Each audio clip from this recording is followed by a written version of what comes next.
자, 이번 이야기는 시청자 고집쟁이님께서 이야기를 들려주실 겁니다. 오늘 고집쟁이님께서 해주실 이야기 아주 소름 끼치는 이야기가 될 것 같은데, 지금 연결상 문제로 인해서 제 휴대폰으로 그냥 통화 연결을 해서 그 음성을 바로 송출하는 방식이라서 음질이 조금 이상할 수도 있어요. 그 점만 양해 좀 부탁드리도록 하겠습니다. 바로 한번 연결해 볼게요. 여보세요? 네, 고집쟁이님 안녕하세요. 예, 안녕하세요. 네, 반갑습니다. 이렇게 진행하는 건 또 처음이네요. 왜 그런지 모르겠는데, 나 분명히 테스트 했거든요? 그냥 문제가 있겠죠, 뭐. 그렇죠, 뭐. 네. 혹시 집에 뭐가 있나? 그럴 수도 있어요. 조심하셔야 돼요. 네. 네. 자, 고집쟁이님, 오늘 또 많이 긴장하셨겠지만, 이 와중에 좀 이렇게 몇 번 통화하고 나니까 긴장 좀 많이 풀리시지 않으셨어요? 사실요, 별로 긴장은 안 돼요. 오! 근데 좋습니다. 제 이야기가 좀, 혹시나, 네. 제가 원래 요즘에는 육아를 하다 보니까, 육아 휴식하면서 아기를 보다 보니까, 아침에 일어나자마자 돌비니까 막 틀면서 자기 전까지 보거든요. 아하. 그러니까 네. 진짜 너무 소름 끼치는 사연들이 되게 많은 거예요. 그거에 비해서 제 사연이 너무 약한 것 같진 않을까, 그냥 좀 그런 걱정이 좀 많이 되더라고요. 그냥 본인의 이야기 들려주시는 거죠, 뭐. 네. 네네네. 그렇게 생각해 주시면 될 것 같고요. 자, 네. 그러면 도대체 어떤 이야기일지 바로 출발을 해보도록 하겠습니다. 렛츠가! 기리십니다. Let's get it!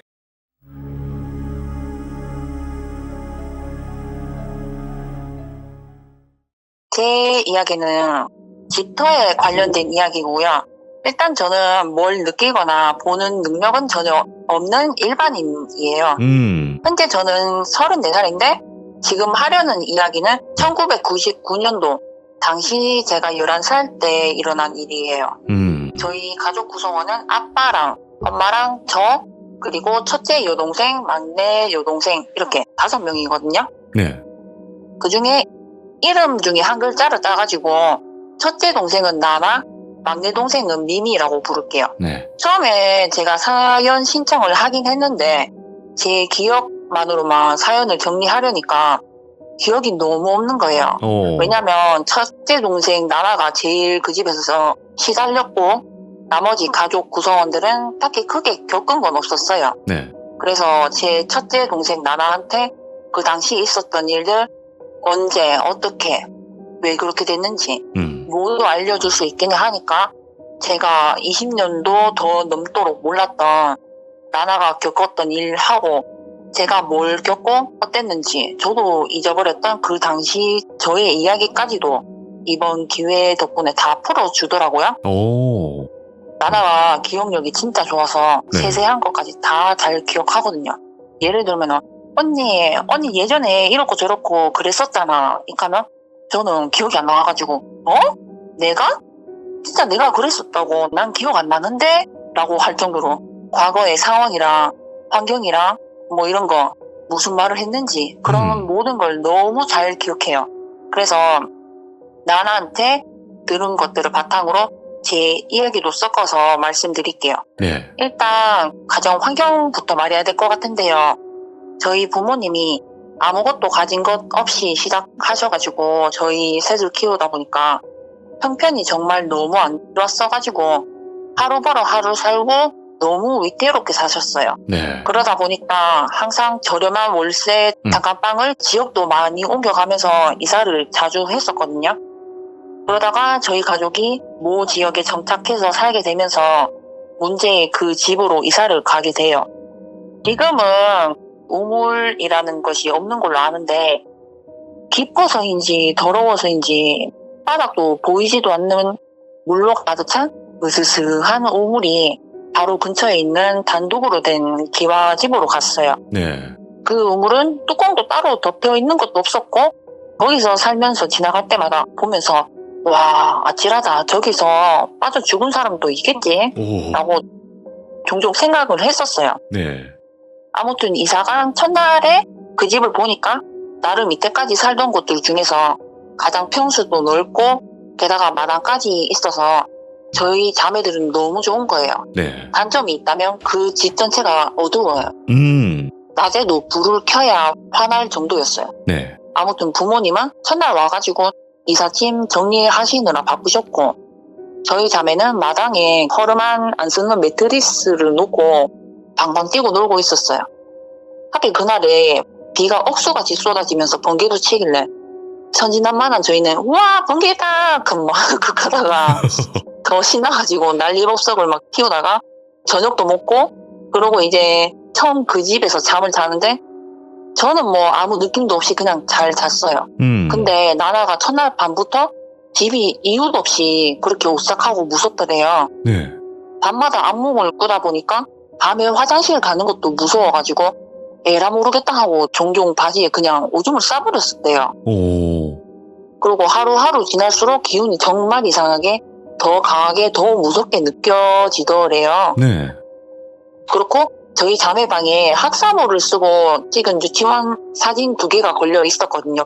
벽에. 네. 하나는 제 거고 하나는 나나 거. 이렇게 2개 걸려 있었어요. 근데 나나가 자기 졸업사진 안에 학사모를 쓴 자신의 눈알이 자꾸 본인을 몰래 쳐다본다는 거예요. 어머, 예. 쎄한 느낌을 받아가지고 휙 쳐다보면 그 있죠. 우리도 모르거나 어색한 사람들끼리도 누군가를 쳐다보다가 그 누군가랑 눈을 마주치면 황급히 안 보는 척 하는 거 있잖아요. 네.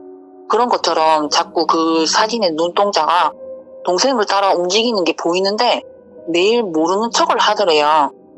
이게 하루 이틀도 아니고 맨날 나나는 그 사진 때문에 공포에 떨면서 잤어요. 그래서 항상 집에 들어가면 졸업 사진 앞에 서가지고 뭐 쓰다듬어 주기도 하고 그림도 그려주고 닦아주고 온갖 정성을 다 해줬대요. 고작 9살이었던 아이가 그랬던 거예요. 그렇게까지 해줬는데도 언제부터인가 꿈속에서도 나오더래요. 네.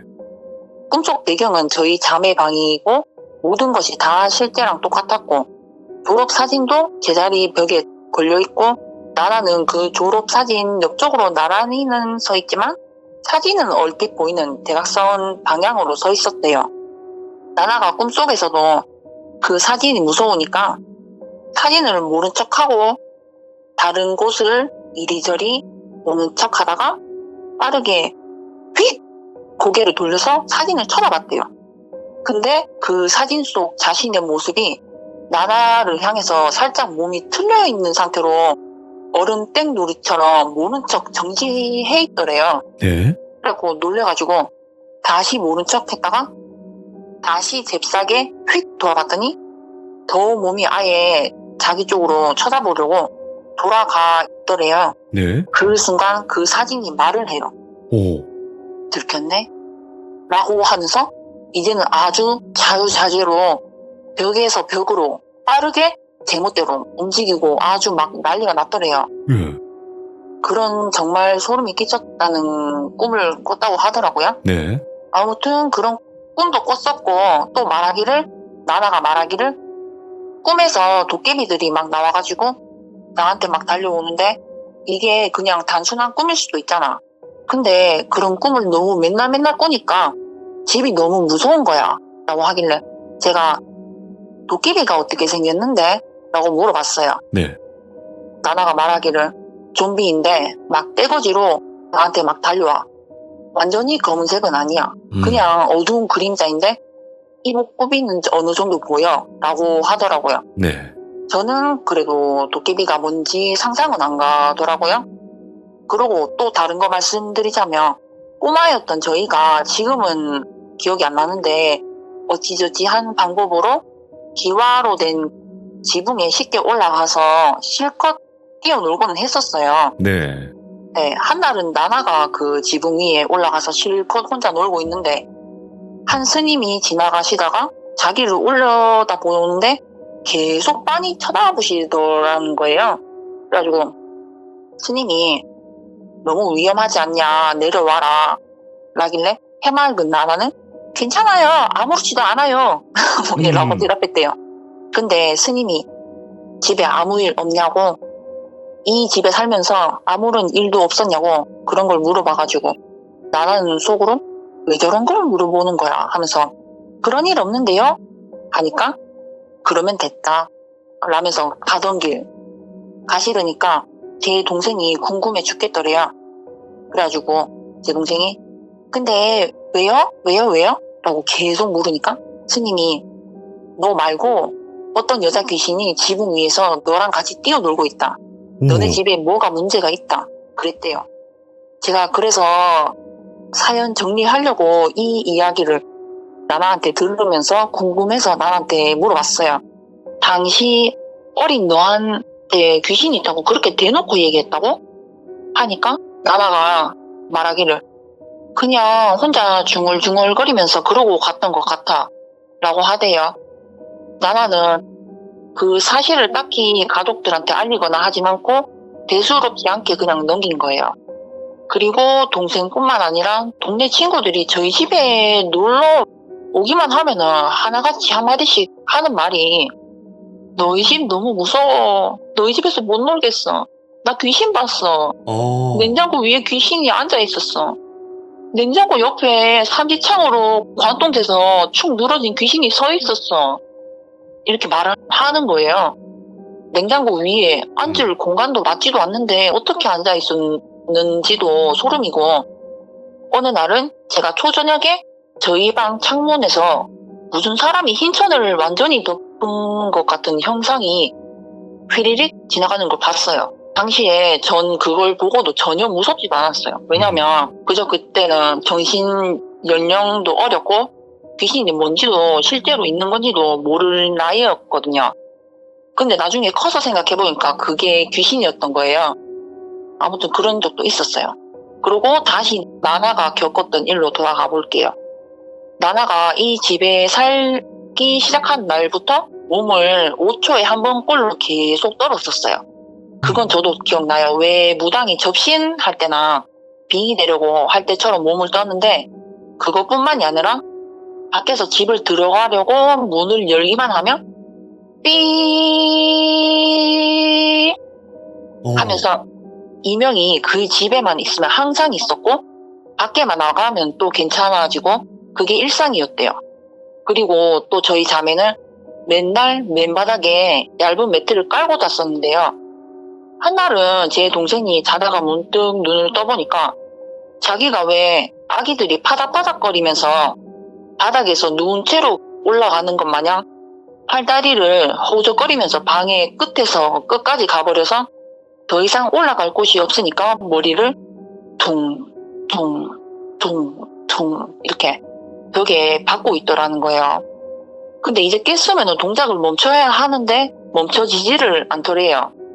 그러다가 내가 뭐 하는 거지? 정신 차리고 자기 발로 일어나갖고 다시 누워 잤대요. 또 신기한 거는 저희 아빠가 기가 진짜 센가 봐요. 아빠만 집에 계시면 진짜 아무렇지도 않고 평온한데 아빠가 집에 안 계시면 저나 동생들이나 엄마나 다 그렇게 무서워했어요. 저희 부모님이 장사를 하시면서 아빠가 자주 대구에 물건을 가지러 가셨어야 됐어가지고 집에 안 계시는 날이 주기적으로 있었거든요. 엄마는 아침부터 저녁 늦게까지 장사를 하시고 집에 들어오셔가지고는 아빠가 집에 안 계시는 날에는 엄마도 무서우셔가지고 저희 셋자매랑 같이 자는 날들이 많았어요.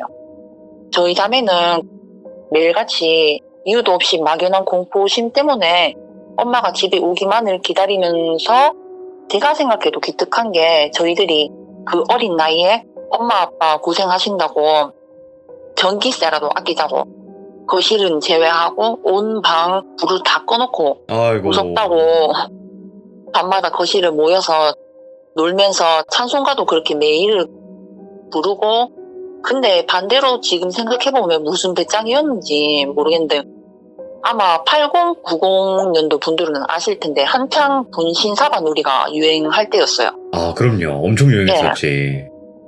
저희도 그거 그 집에서 많이 했거든요. 예. 근데 딱히 별일은 없었고 뭐 종이를 그냥 찢어버리기도 했고 분신사바 룰을 어기고 끝내기도 했어요. 네.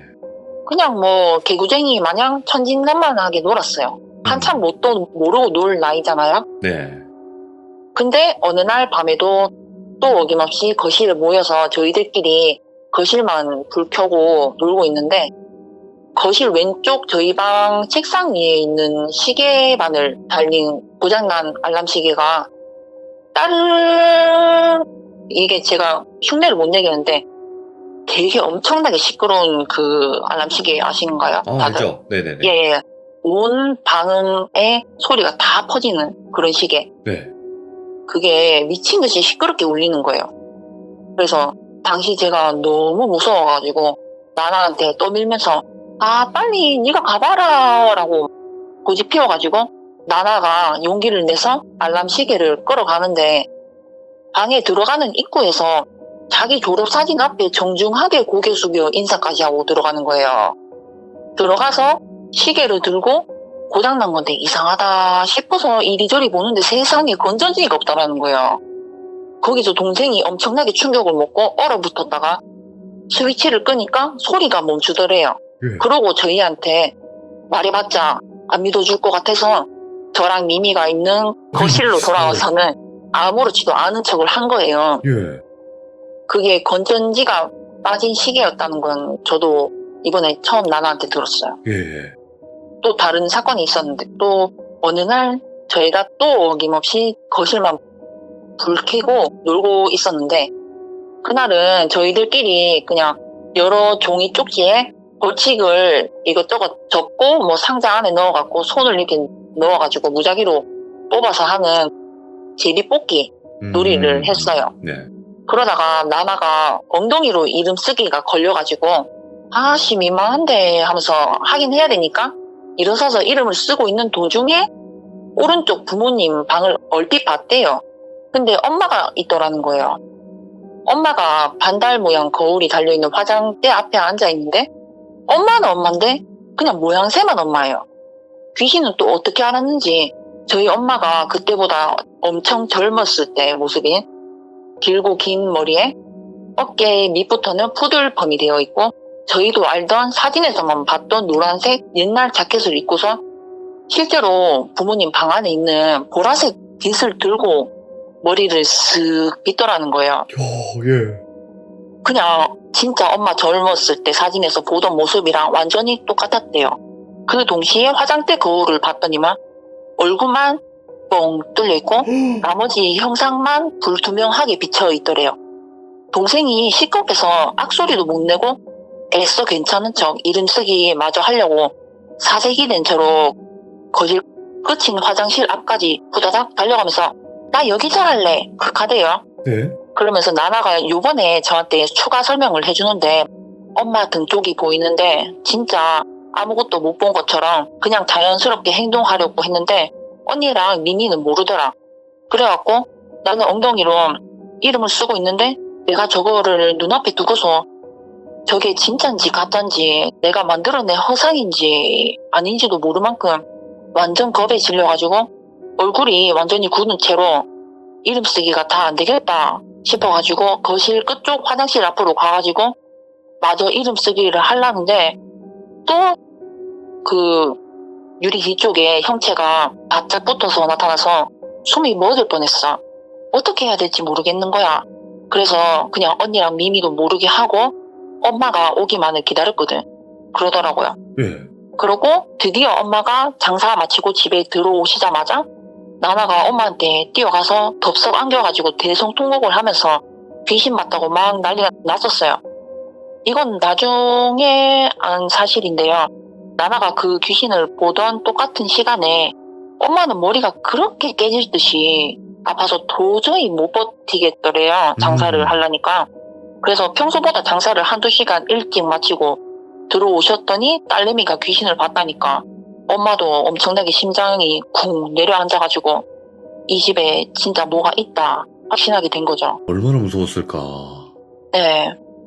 나나가 그 당시 얘기를 하면서 말하기를 근데 엄마가 바로 화장대 옆에 전화기가 있으니까 거기 혼자 앉아가지고 전화를 아빠한테 바로 거는 거야.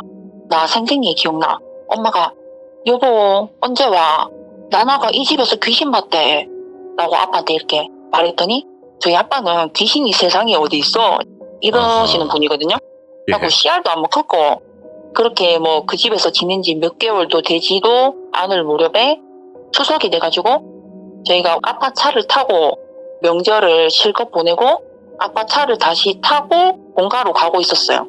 이게 사실 그러면 안 되는데 저희 아빠가 몰고 다니시던 차가 트럭이었어가지고 아빠는 운전석에 계시고 저는 중간, 엄마는 왼쪽, 그리고 몸집이 더 작은 동생들은 트럭 뒷공간에 앉아서 타고 갔어요. 한 번에 5명이서 움직일 수 있는 좋은 방법이 이것뿐이라서 그랬던 것 같아요. 근데 그날따라 제가 과학적으로도 설명되지 않는 이상한 촉이 느껴져가지고 아, 이거 오늘 분명 사고 나겠다 싶어서 저도 모르게 불안해서 제발 사고 안 나게 해주세요. 하나님 제발 도와주세요. 라고 이렇게 진짜 간절하게 끊임없이 빌면서 기도를 했어요. 근데 지나가는 앰뷸런스도 이상하고 지나가다가 본 차 사고도 이상하게 너무 예사롭지 않게 느껴지고 아빠는 장난기가 정말 심했어서 운전하시면서도 차가 잠시 신호대기를 하고 있기만 하면 저희를 뭐 깨무려고 하거나 코를 파서 뭐 묻히려고 하는 등 저희 자매들이 기겁하는 막 장난들을 어김없이 막 하는데 엄마가 애들한테 장난치지 마. 그러다 사고 나겠다. 사고 난다니까. 그만해. 하면서 막 이카는 거예요. 그래가지고 그 말도 막 뇌리에 박혀가지고 진짜 사고 분명히 날 것이다 라는 생각에 쫄고 있었는데 내색은 하진 않고 속은 파들어 갔어요.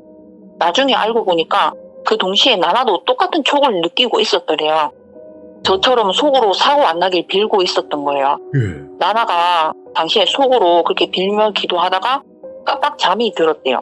근데 꿈에서 앰뷸런스 소리가 뇌를 지배하듯이 요란스럽게 큰 소리로 울려 퍼지면서 동시에 검은 그림자가 구급차랑 겹쳐서 같이 미친 듯이 빠른 속도로 자기 앞을 왔다 갔다 쉴 수 없이 반복하더래요. 그 검은 그림자 형상은 여자였대요. 무조건 그냥 직관적으로 아 저건 여자다 싶었다 카대요. 그러고 꿈에서 깨서 나나가 울고불고 난리가 났어요. 엄마 우리 사고 날 것 같아 뭐 이렇게 얘기했더니 엄마는 무슨 사고야 그러고 엄마 나 무섭다고 무서워라고 막 울먹울먹거리니까 아빠가 무슨 사고야 시끄러워 하면서 대수롭지 않게 넘어가셨어요.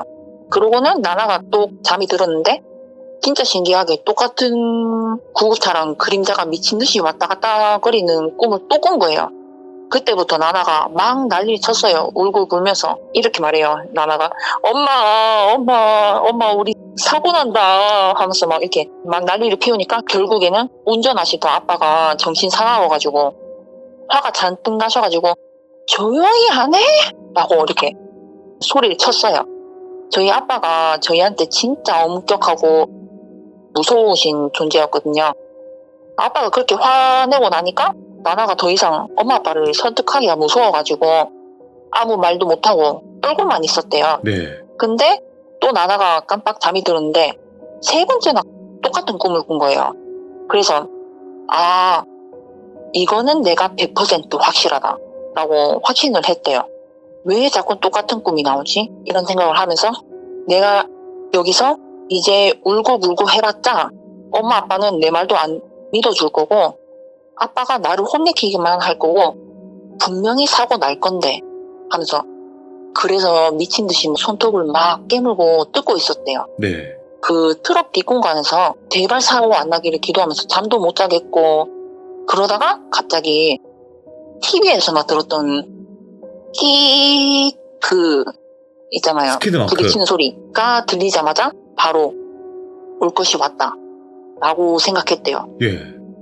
저도 그 순간은 아직도 생생히 기억이 나는데요. 갑자기 내 눈앞에 정면에 웬 차가 갑자기 보이는데 그 순간 전혀 상황이 어떤 건지 판단도 안 돼요. 정면에 차가 있으면 안 되는데 싶은데 순식간에 강한 충격이 몸에 가해지더라고요. 오. 사람이 너무 충격적인 일을 겪으면 옆에 있는 엄마가 기절해서 이마에서 피가 줄줄 흐르는데도 그냥 미친 듯이 엄마! 라고 외칠 뿐 눈물이 나오지가 않아요. 네. 슬픈 감정도 그때는 없어요. 그냥 전 그 뒤로는 너무 충격을 받아서인지 기억을 거의 통째로 잃어버렸어요.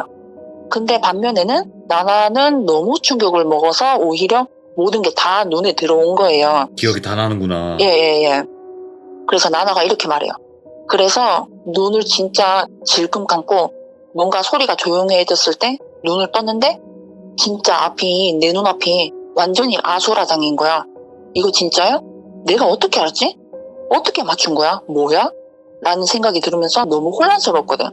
오른쪽, 그러니까 내 왼쪽에 있던 미미가 있어야 되는데 없어졌고 아빠가 차에서 내려가지고 눈썹이 찢어져서 피를 막 흘리면서 빨리 나오라고 앞에 있던 언니부터 내리라고 했어. 엄마가 상태가 너무 안 좋아서 언니가 내리려고 옆으로 몸을 돌리길래 언니 얼굴을 봤는데 되게 미세한 유리 파편들이 언니 얼굴에 따다다다다다다다다 박혀가지고 진짜 징그러울 만큼 온 얼굴이 그냥 그러니까 얼굴 전체에 빨간색 기포가 났다고 표현해야 되나? 진짜 이거 너무 소름이야. 이거 그림으로 그리면 진짜 잔인할걸? 그냥 흘리는 피보다 그게 더 너무 소름인 거야. 그래서 또 충격을 받았지. 첫 번째, 미미가 없다는 거 충격. 두 번째, 근데 아빠가 눈에서 피를 흘리고 있네? 충격. 세 번째, 언니 얼굴을 봤는데 유리 파편이 따다다다다 붙어 있는 거? 그거 충격. 네 번째, 엄마가 말이 없는 거야.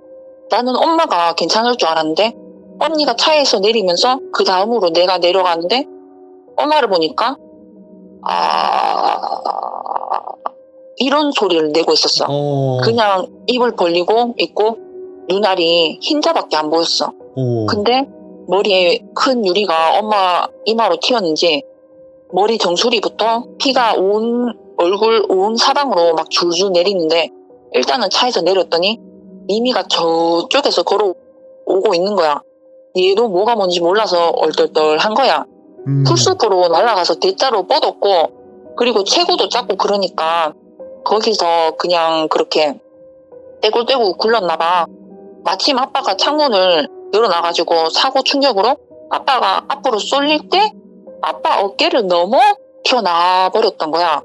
피는 한 줄기 흐르고 있었는데 다행히 멀쩡했고 나는 이제 아빠한테 가가지고 분명히 물어봤거든. 울먹거리면서 아빠, 엄마 이제 죽어요? 우리 뉴스에 나오는 거예요? 뭐 이렇게 얘기했대요. 그러니까 아빠는 엄마가 왜 죽어? 치료하면 다 나을 거야 라고 애써 침착함을 유지하고 있더라 라고 나나가 쭉 저한테 제가 잃어버린 기억의 퍼즐을 맞춰주더라고요. 그리고 그게 하필 추석이었잖아요. 갑자기 저희 사고 때문에 교통이 정체돼가지고 버스 한 대가 지나가는데 창문마다 구경하는 얼굴들로 꽉 차 있었더래요. 그리고 나나가 그 상대방 차를 봤는데 승용차인데 3명이 타 있었고 그분들도 충격을 엄청 받았더래요. 네. 차 앞쪽이 완전히 그냥 반으로 싹둑 자른 것 마냥 완전히 찌그러져서 안쪽을 봤더니 목을 심하게 다쳤는지 3명 다 차에서 움직이지도 나오지도 못하고 있었더래요. 네.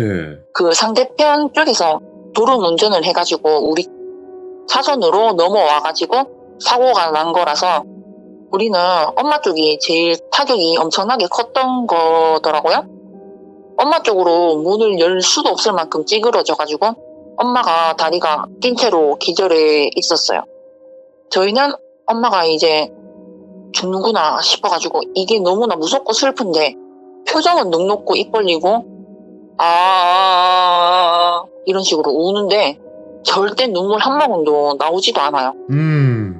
그러다가 119가 순식간에 도착했는데 엄마 쪽 문을 열지를 못하니까 무슨 기구를 어떻게 해가지고 땄어요. 네. 땄는데도 차가 엄마 쪽이 완전히 찌그러져서 있으니까 다리를 못 빼는 거예요.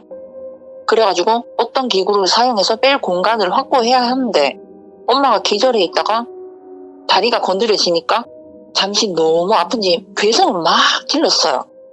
그러고 겨우 구출해가지고 큰 병원으로 이송하는데 저희 자매가 먼저 병원에 도착해 있는 상태였어요.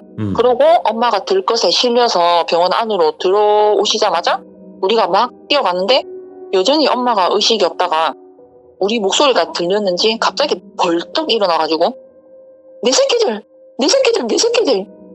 하면서 제 이름을 부르면서 괜찮아? 나나는 괜찮아? 미미는 어떡해? 하면서 다 저희가 괜찮은지를 확인하자마자 엄마가 다시 기절을 했어요.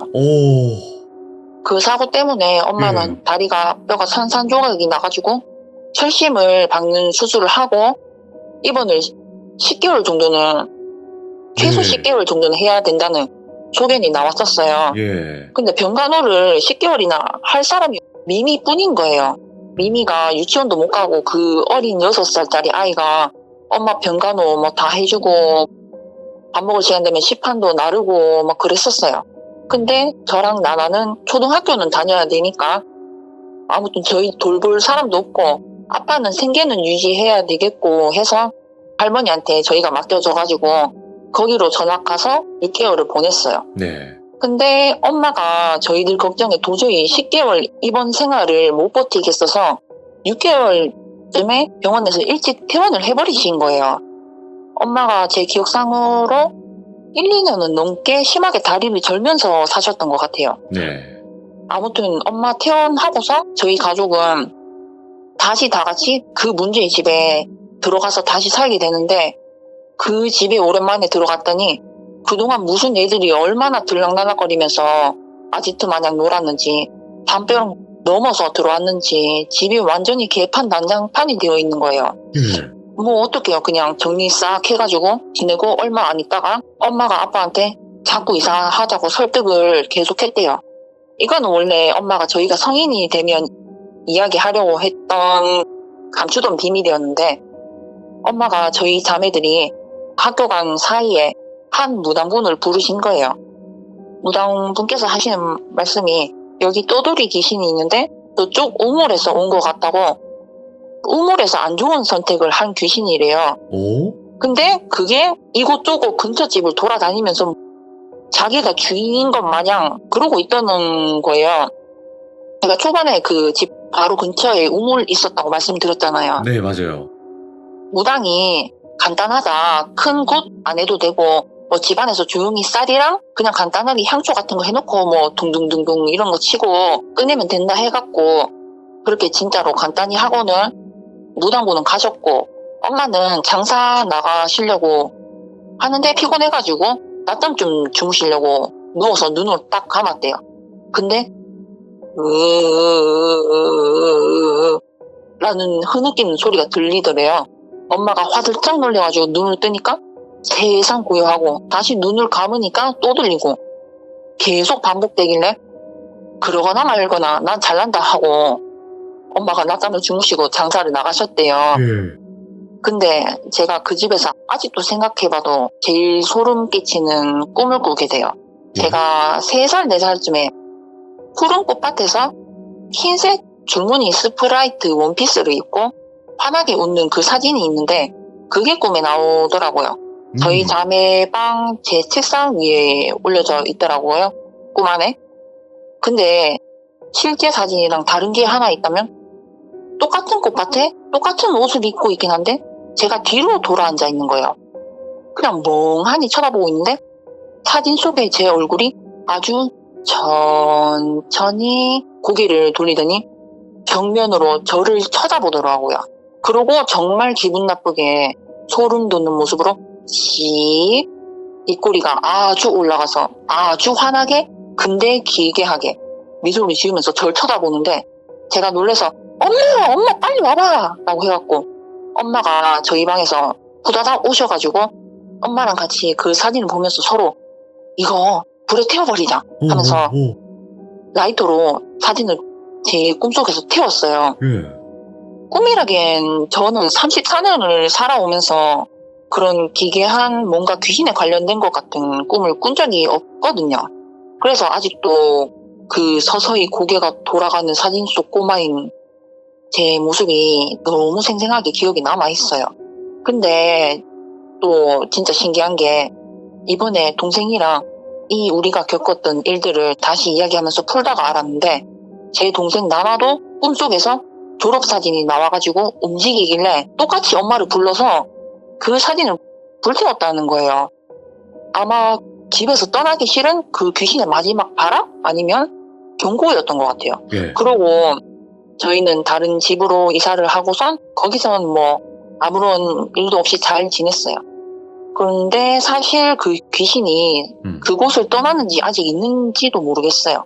저희가 살던 지역의 동네가 워낙 좁다 보니까 건너 다 아는 사람이었거든요. 네. 그래서 나나가 말하기를 이건 또 무슨 우연인지 자기 친구 남자애네 가족이 그 집으로 이사를 갔고 이상한 현상을 겪고 있다라고 하고 거기까지만 알고 그 후로는 어떻게 된지는 모른대요. 네.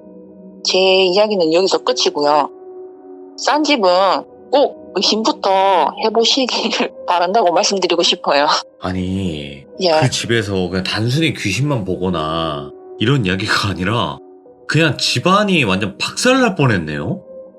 그때는 저희가 지금 34년 이렇게 살아오면서 가장 위태로웠던 순간이었죠. 완전히 다 파탄났죠.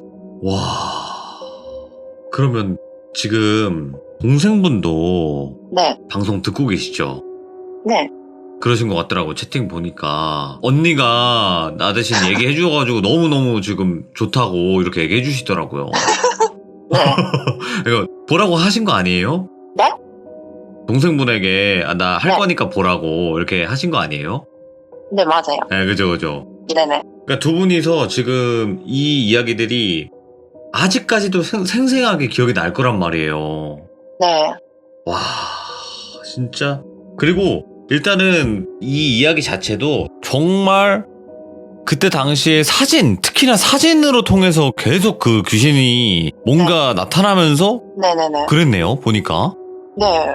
정말 이상한 게 그 집 떠난 이후부터는 사진에 관련된 꿈을 저는 한 번도 꾼 적이 없고 네. 제 동생도 역시 마찬가지예요. 지금은 전혀 뭐 그런 일들이 하나도 없는 거죠?